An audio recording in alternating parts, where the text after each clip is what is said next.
you give them a walkthrough of the slide. We're going Yeah, live now. that's why I'm opening it right now. Okay. Yeah, we're live.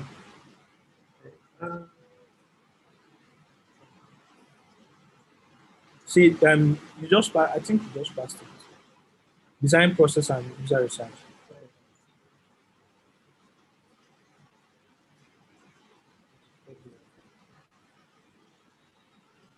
That's it, right? The first Yeah, one. that's it. Okay. Good evening, guys. I hope everyone can get it. Can let's wait 1 minute more, please. Okay. That's two, of course. Okay. No, they will join on YouTube. So Yeah, it's two on YouTube. It's two. Oh.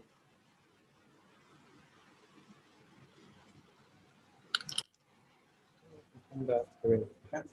So.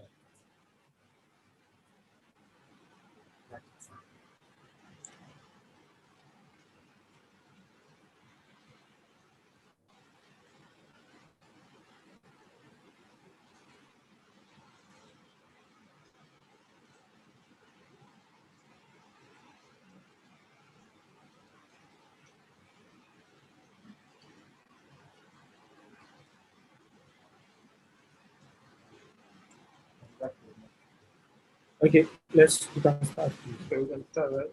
Okay. Let me just put up this.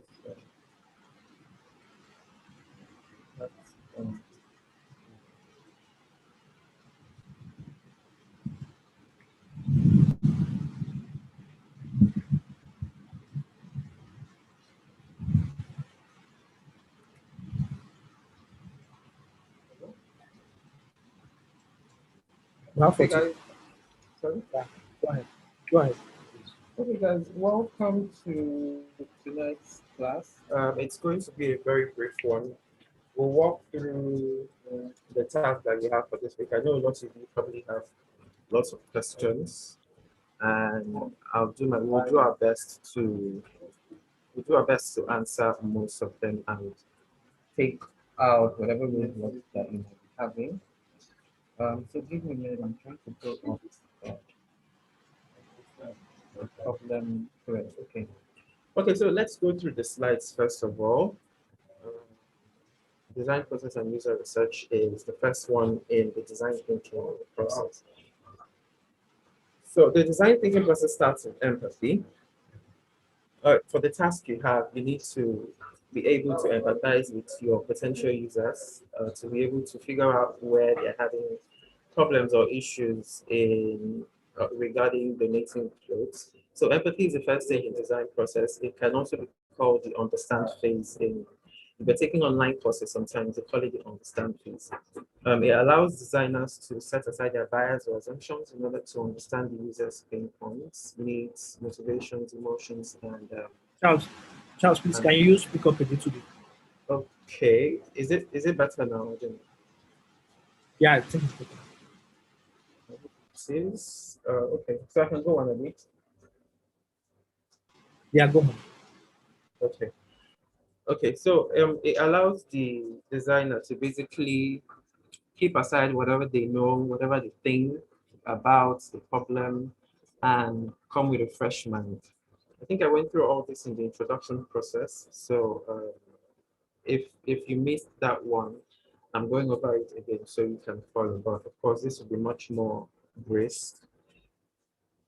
Okay, so to fully empathize, you need to be able to see the world of your users. You need to appreciate them as human beings, communicate your understanding, and understand their feelings. Empathy doesn't even only um, you it's not only found in design. If you're working in maybe say HR now, or basically almost everything in the world today has some kind of empathy coming in because it basically deals with understanding people and understanding where they're coming from. So as a designer, you need to improve your skill on empathizing and understanding your users. So what happens in this stage is, first of all, you plan your research, then you interview and observe your users or participants or carry out user surveys. Um, Interviewing and observing is more qualitative, and then carrying out user surveys is more quantitative because you're dealing with much more a larger number.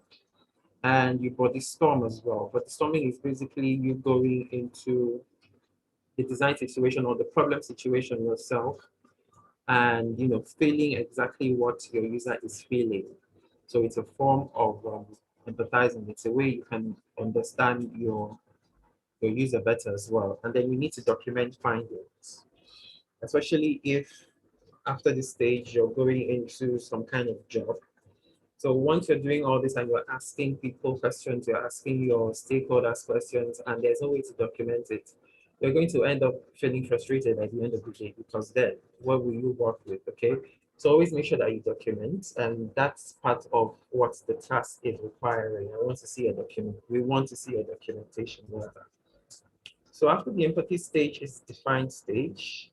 In the defined stage, the information you gathered from the user interviews are then synthesized to develop user problems, to come up with problem statements so that you know exactly how you're going to solve them. Okay. I think, okay, I'm going to stop at the defined stage for this call because that's only what we're covering for this week. So for next week, we'll go on to ideation and prototyping as well. So what happens in the defined stage is you create an empathy map. So you finish doing your interviews, you finish asking questions, you finish understanding where your users are coming from, and you have all this documented. You need to create an empathy map where you put everything that you've learned from your users. You need to have a place you can go back to and see it.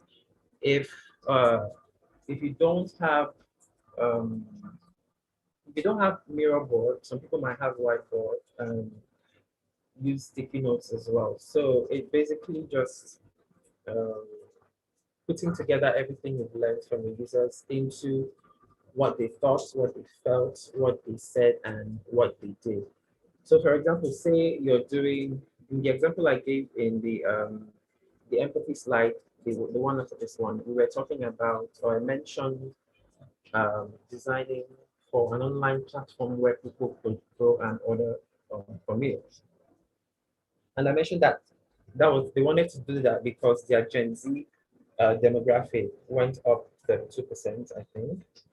So when you're doing your interviews, when you're doing your user research, you'd always want to focus a bit more on the Gen Z demographic. That is, if you were working on a project that already tells you sort of like a target user that we have. Okay, they also want to target other users, but for that moment or for that platform, for that job, they want to make sure that they can onboard Gen Z users on their online platform. Okay, so you create an empathy map, and after you do that, you identify user pain points. So during your interviews, make sure you take notes of areas that are challenging to the user, things that block them, things that make them leave the app or the website or the room or whatever it is at all. So issues that they're facing are usually what you want to target when you're coming up with problems. Of course, you won't really be able to solve all of them. Take Nigeria, for example. I know some startups or some organizations might be trying to use tech to solve some of the problems that we have in Nigeria today. But the truth is that some of these things will still require the government to bring in their own parts. Okay, say for example, bad roads, for example. Bad roads will definitely affect delivery. It will affect the time of delivery. It might even affect the temperature of the food because by the time it gets to the person that ordered the food, it's all gone. So the heat is all gone, or the chill is all gone, or however the case may be. And this is due to bad roads. And you can't begin to say, oh, I have to start from fixing the bad roads. No, you have to look for other alternatives. You might write letters to the government, hey, can you fix the road and all that? But before they do that, you need to do your own part, look for other ways that you can solve these problems and these pain points. Okay. So take note of the pain points, they're very, very important. Then you identify clear problem statements. So problem statements help you put a bullseye on what exactly you're going to solve. Okay, so take for example the temperature, the food temperature problem. A good way to figure if that is a problem statement is to ask, how might we solve for food temperature problem? Okay, so once you're able to frame problems into how might we questions, it will usually be much more easier to know if the problem you're trying to solve is actually feasible and if it's going to make sense and if it's something you can go for. So during when you have your notes and you're going over the pain points and you're going over quotes that your participants must have said during the interview, okay, most of them you can get out the how might we questions from them. And then you create user personas.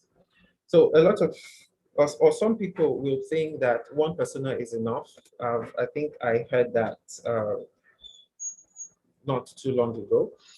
So please, it's always important that you create a wide range of personas because you will most likely be designing or solving problems for a lot of people, thousands, millions, and having a wide range of persona will always ensure that you have enough how would I put it, enough people or enough persons and personalities to look at, if you understand what I mean, rather than having just one person who has one personality and it's just like you're designing for this single person. No, you need to have personal. So you're looking at different people and you have that in mind that, okay, I'm designing for different people and I need to accommodate their needs and their problems as much as I can. Then afterwards, you need to identify problem solving opportunities. So once you're done developing your problem statements, which the how might we questions helped you on, problem solving opportunities would always pop up from the problem statement. So that's usually not a really difficult area to go into. So the next we'll talk about ideate stage and others. Okay, I don't know if Sof has anything to say so that we move into, or if there are any questions, by the way, from from YouTube, so that we Yeah. take them. Let me let me say something there. So I know this particular part may sound so confusing, may sound is not, you may be asking what are we designing? There's no screen that we are designing right now. So personally, um, when I started designing too, I didn't go through all these particular methods, and it affected me earlier in my career. So I had to learn it after. But you learning it now is an added advantage. So these are the things that a standard designer does. You can have people that don't know this, they still design and earn. But for you to be a designer that can stand out, you have to understand how to solve problems. So I see many people complaining that they are not good in theory. These are not theories, these are actually things that you go out to find out people's problems. So just like Charles was mentioning, the empathy stage is very, very important. Empathy stage, you hear empathy, designers, empathy, like this is what it means. You going into the environment, seeing what people are doing, the ways people are solving a particular problem. So when he's going through your the tasks and what it really means and how to do it, you understand more of this empathy that we are talking about. Maybe I'll also explain more on how you can empathize with your users. So when we are talking about users, we mean people that you intend to make use of the application that you are building. So for you to understand them, so that actually this research can also be done by a user researcher user experience researcher, and that user experience researcher may be different from you, but most of the times it is you that will do those research. And also, some companies that you join may not have enough funds to sponsor you on research. That's also good. There are other ways, but you need to learn the basics. You need to learn everything about it. So try as much as possible to grasp one or two things, and within a little time, you see that you start understanding them. Yeah, it may be confusing now, but very soon it will be easier. So all those terms that we are mentioning, how might we, empathy, talking about different ideation methods. Sorry, we've not reached the ideation method.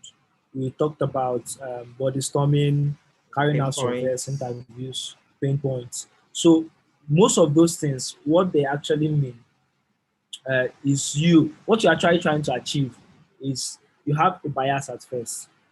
Let's take for instance, you used to enter Uber or um, Taxify or boats, and you have this problem that you always face, and you feel that okay, this problem I should solve it. Meanwhile, you are the only one that faces that problem.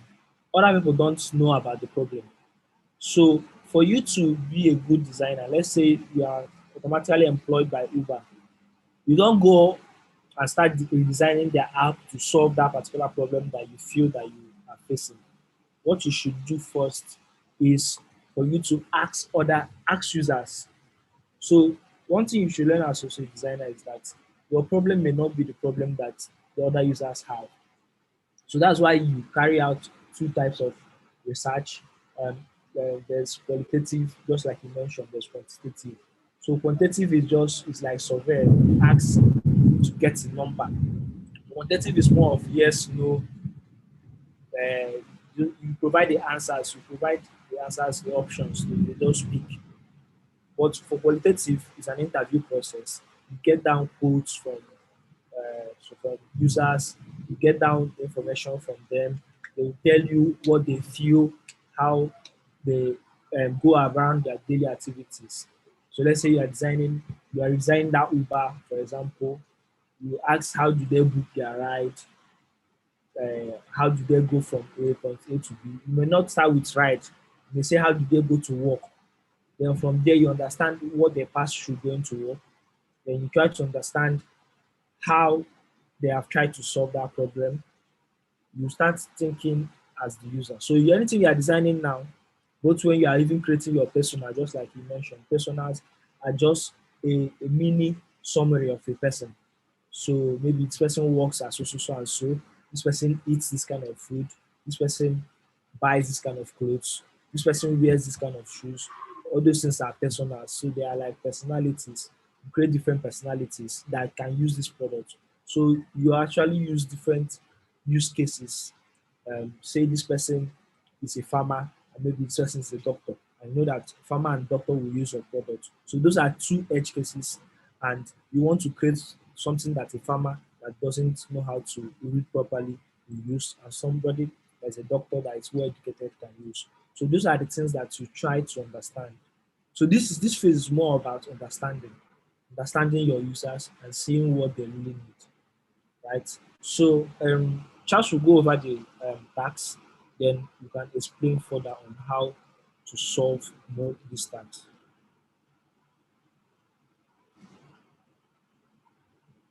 Right. Thank you so much, sir. So let's just briefly walk through what you're expected to do for this week. Before jumping into the task, because I know that a lot of people are asking where the content of week 4 is. Please check the post. There's a week 4 design post on Zuri board. And if you go through that post, you shouldn't have problem. You should know when you would go into the task after reading the slides and so on. So first of all, go and read the post on Zuri board, okay?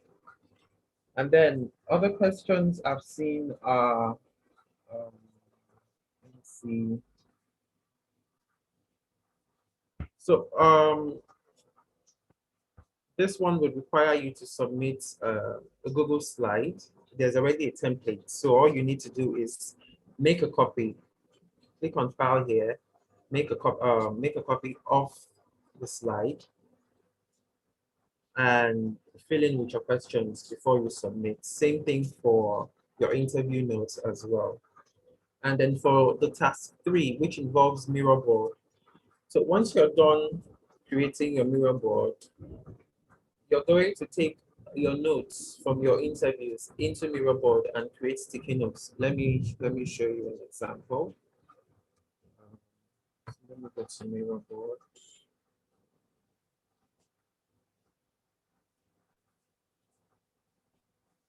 Okay. So I don't know if you guys, okay, you guys should be able to see my mirror board. So yeah, this is exactly Yeah. what I want you to do. Once you have your notes from your participants, you come here and you put what each and every one of them said on insights that you've gathered during your interview. Just put it in front of each of the participants. You can decide to name them or just give them um, names like participant 1, participant 2, participant 3, and so on. Okay. And once you're done with that, this is for task 3, by the way. Um, task 3, you don't need to add in your organized note, by the way. I just want to see your empathy map. So your empathy map should contain everything that your participants said. You should be able to put them into what each of them thought or what they said or what they felt or what they did. Okay. So the think quadrant, for example, would contain things that they think or what they think about donating old clothes. Okay, so that's basically what the think quadrant should contain. The say quadrant should contain what they say about donating clothes. Um, Same thing for do and the same thing for feel. How do they feel about donating? And what have they done in the past regarding donating? Have they actually donated before? Have they tried to donate and probably gave up? Or have they made calls to donate and didn't get a feedback? And so what did they do? What are the actions they've taken so far regarding donating? And once you're done with that, you go over to Pinpoint. Like I said, pay attention during your interview process to understand the challenges that they might be facing. Probably they don't even know what channels they can go through to donate old clothes and stuff like that. So those are the pain points. Those are the things that are stopping them from going ahead to donate. And once you're done with that, you just take a screenshot of the empathy map as it is. You can make a frame for those who have some knowledge of Figma. Miro also has the frame feature as well. I'm trying to take this one out, but I don't know how I can. I've never taken a frame out of Miro before. Let's see. You can just copy everything inside and move it out. Oh, okay. Let's see. Okay. Okay.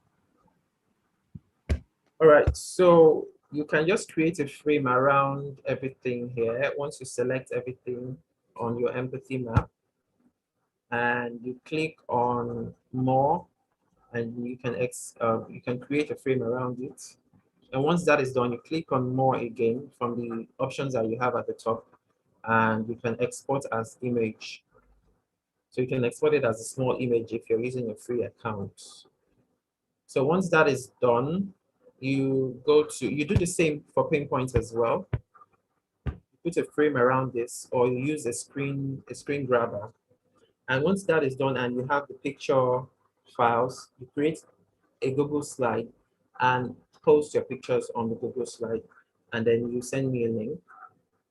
And speaking about links, please ensure that um, your links have view access. Please, a lot of you haven't been graded because of this, and we've said it countless times on the channel. I said it today, said it yesterday, I think, but please give view access to your files. Otherwise, you won't get graded and you keep asking, why haven't I been graded? So people have their 3.1 tasks, 3.2 tasks not graded because they didn't give us view access on their files. So please fix that immediately if you are in that position.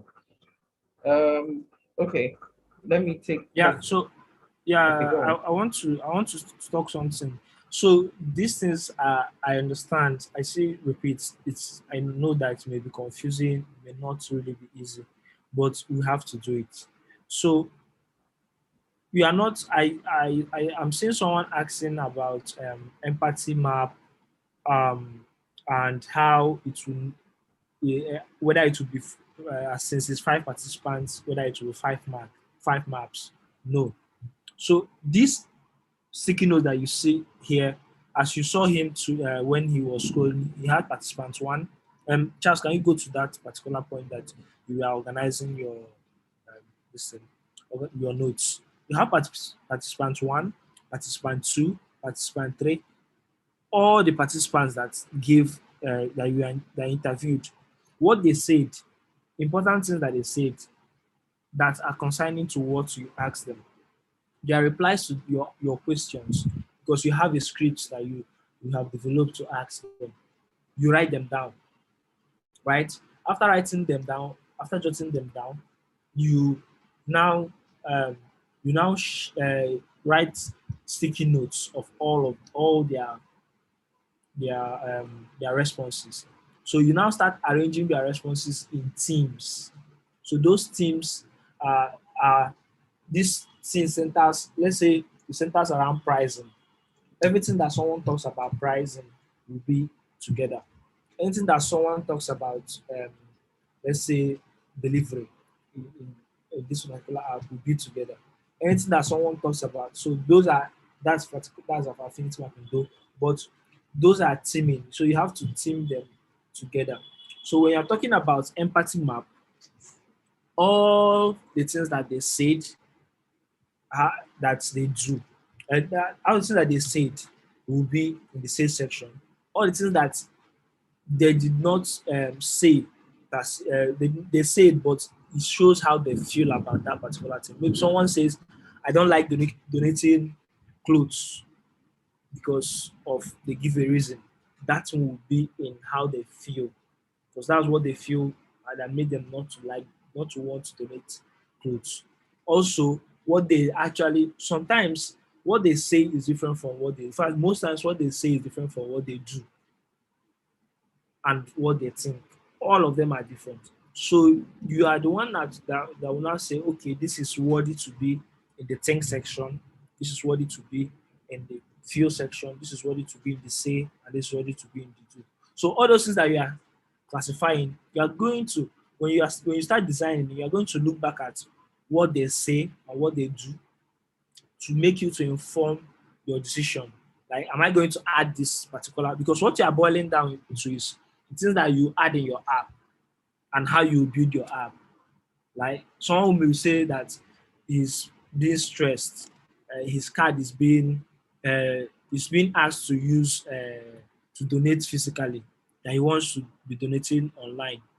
Exactly. So someone that says that, that means the person needs you need to add maybe something like a payment gateway that person can just pay online.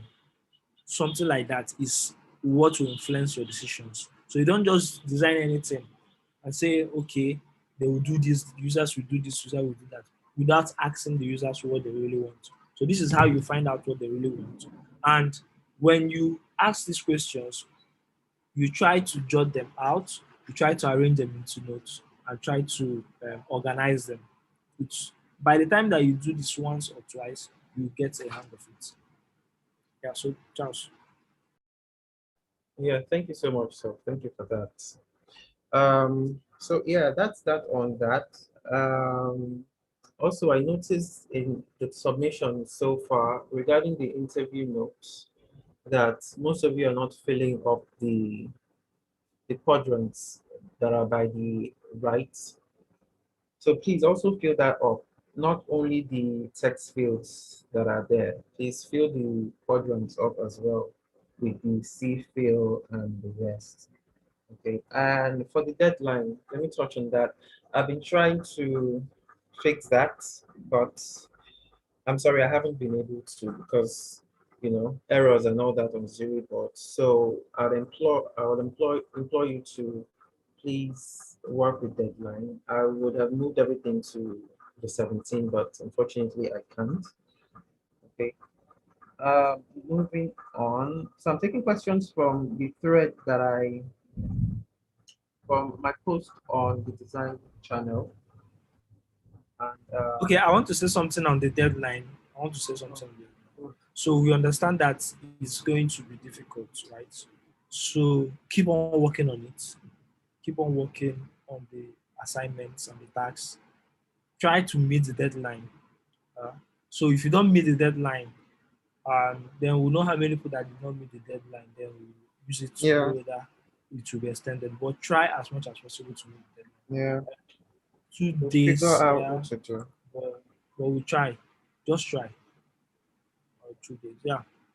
Okay, so also, please don't create your own um, imaginary problem. So this is about donating clothes. Some might want to do something else, but please stick to donating clothes.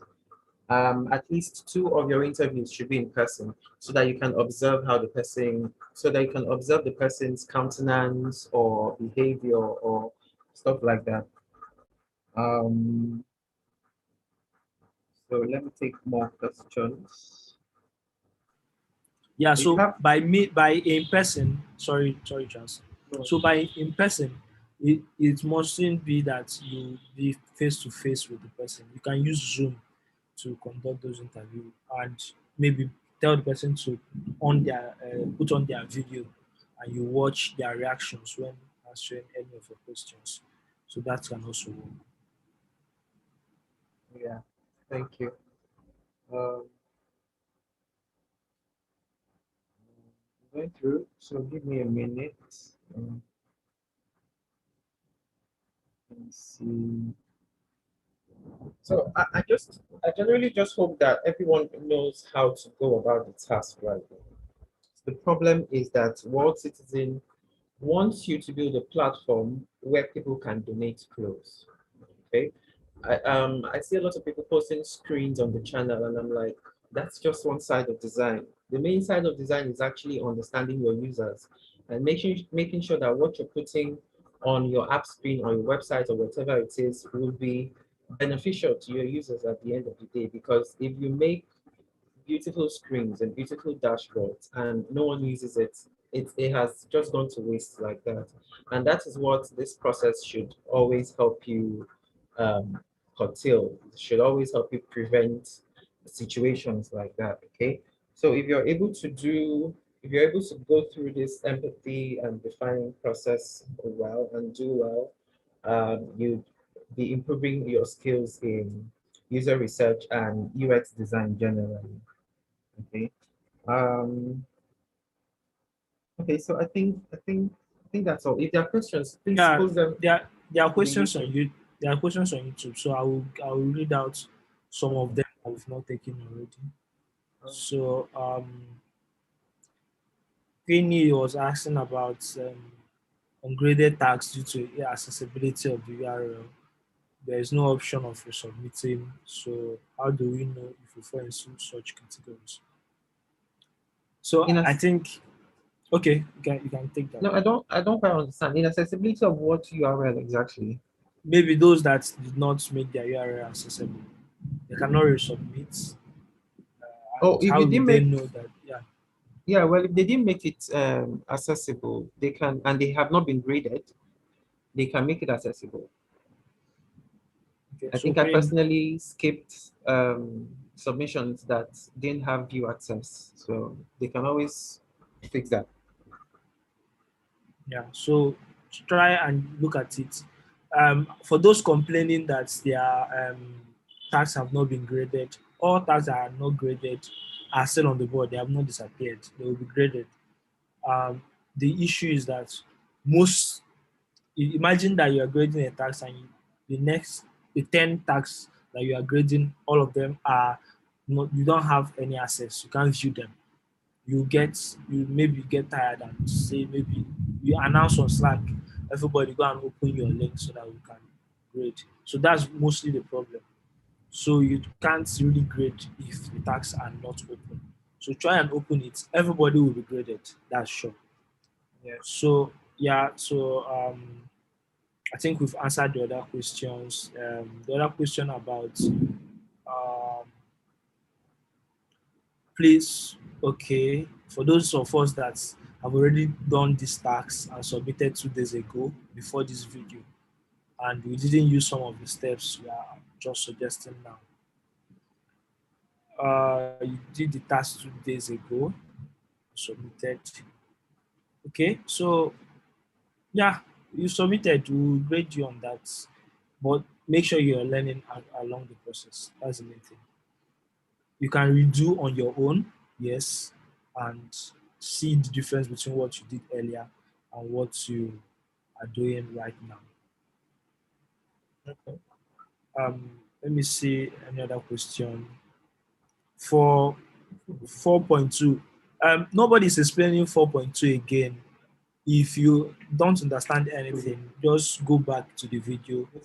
You understand more. The video will be on YouTube. Just say what? No, no, no. That's so cool. Yeah. So for 4.2, the quadrants are not editable. Just the name and notes. How do you go about this? Charles. All right. So right now, I just want to go over the tasks that we had last week. First is the fix the typo um, task. I can see a lot of people are still, or a number of people are still here. I don't know why is the deadline still open. Okay, but anyway, I can't remember most of the submissions I saw. So I'll just go ahead and correct this one. So for hierarchy, because this is the title, these are the titles rather, and this is the body. The titles should always have a hierarchy. When you're designing for apps or designing for websites, it's always important to have good hierarchy so that your user knows what exactly whatever text is for. Okay. Even when you look at newspapers, magazines, they usually do have good hierarchy in them. So let me quickly, sorry. So let me quickly fix that. I could just decide to add a bold here. I know some people know these things. Some people are already, in these things, but for the beginners, I'll just go through it one more time. Babashala, you're blocking you. So I make this medium as well. Okay, let me make it bold. Okay. So once that is done, I go over to fixing the kerning generally. So on Figma, the kerning setting is controlled by the line height down here. So what I want to do is select my entire text, put a bounding box, around it and fix that. So I want to make it uniform. Currently is mixed because there's a lot of letter spacing going on everywhere. So it's not one single letter spacing, and that's why it's mixed. So I'm just going to make that 0, and everything is now much more uniform. I'm going to do that for the second paragraph as well. Okay, so once that is uniform, okay. Yeah, lots of people were skipping this part here. It's like it wasn't, you guys didn't notice that the kerning here is also bad as well. I almost skipped it myself, but I'm going to put 0 to that as well. And once we're done with that, we're going to fix the spacing and the alignment. So I take out this guy here. Uh, Okay, so once that is done, I take out this. Generally, you just want to make sure your text is much more readable. Um, okay, and writing as well. Okay, characteristics. Okay, I think we're done for the spacing and even alignment as well. So everything right now is aligned to the left. And in case they're not aligned to the left, in case they are, all jumbled up and they're not uniform, what you want to do is you select all your elements that you want to align, and you go to the top right of the design settings where you have this little guys over here, and you click on the align left settings, Alt A for keyboard shortcuts, and everything would fall into place. Same thing for the right align as well. Why isn't it right align? Okay, I guess my network is probably slow or something. But anyway, once you click on right align, okay. I think this is, yes, it's because the bounding box of this text is the length of, it's like, it's taking up a whole wide length. So even if I'm aligning to the right, because this bounding box is extended to this edge here, it's going to remain as it is. So if I put the width to cover the title itself, and I do the same thing here, so I'm giving it the exact width that it has, and I decide to select everything and I write align again. So you can see that one now moves over because the bounding box is no longer stretched all the way the width of the width of the text and all that. Okay, so that's that on that. Okay, yeah, the ragging as well. All you need to do is shift the bounding box to accommodate more text like this. So that will easily fix your ragging. And this will usually come in when you're designing for screens, mostly for your apps or for your websites. You will always need to fix ragging and give a fixed amount of width to your text and all that. So same thing for this one as well. Yeah, so we've taken out the widows here, okay? So that's that on the assignment. On the other one, the compare the designs, I like that you guys, or most of you, figured out that Google Keep did not have a save button. It was hard to figure that out the first time I used the app. I'm still using the app currently because I'm using most of the Google products, the Gmail, the Google Drive, Google Docs, and others. And because these other products are good, I've stuck with the Google Keep as well because everything is saved to Google Drive. So that also talks about putting out good products in the market, and the better your products or the better the products you've released previously, the more um, the more reception you will get when you release new products, even if they are bad. People will most likely wait for you to fix it or tell you to fix it, and that trust is there. Okay. Google is a good example. I don't know if Apple is a good example because they mostly deal with hardware products, and but I don't really know for Apple Sha. Okay, so that's that with the assignment. So it's good you guys noticed the things that are peculiar about Evernote and Google Keep. It's always good to have that sort of skill as a UX designer to pinpoint areas that most people will most likely overlook. Um, so yeah, that's that. If you have more questions on YouTube, I can take. The deadline still remains as it is. If I'm able to stretch it, to move it, I will make an announcement on the channel. But for now, it still remains as it is. Okay. Yeah, I think basically they are asking for a repeat, which we are not going to do. Oh, If you want a repeat, you watch this video again. So the video is already 40 something minutes long. So we don't want to make it more cumbersome for somebody that is trying to watch it. So we are not going to repeat anything. Go and watch it and you understand. So I think I saw one question. I'm trying to see the question again. Um, okay, super. the the interview that is meant to be carried out by us, with the questions come from the interview script we developed. I think we've touched on that. But can you just talk on it again, just briefly? What was that? Sorry. The interview that is meant to be carried out by us, will the questions come from the interview script we developed?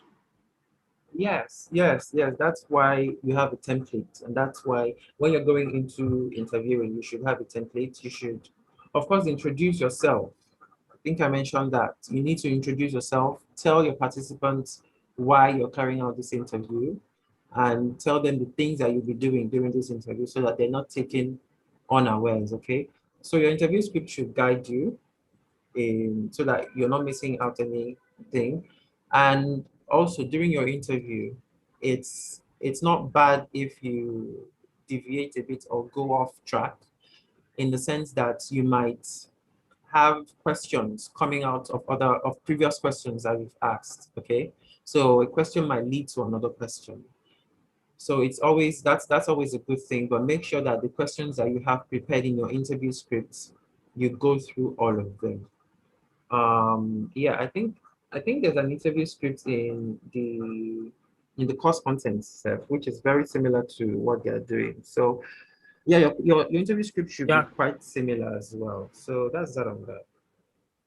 So there's something I'll do for you guys. So I'll share. There's a project I did, and I had a research plan, a comprehensive research plan. I will share that with you guys on the channel, and you can look at it and also look at what you are learning and try to merge both of them. Won't that be spoiling them? Won't you be spoiling them if you share that research plan? I just wanted them to see what it looks like. Okay, maybe I'll share that later um, after they are done with the assignment then. Yeah. Okay. Because I think, Or but I let's give think it to them. it's a different project, so they can just use it as Yeah, just like a yeah, template. So yeah. I agree. I agree. I'll share it right away. Then. Okay. So I don't think there's any other question.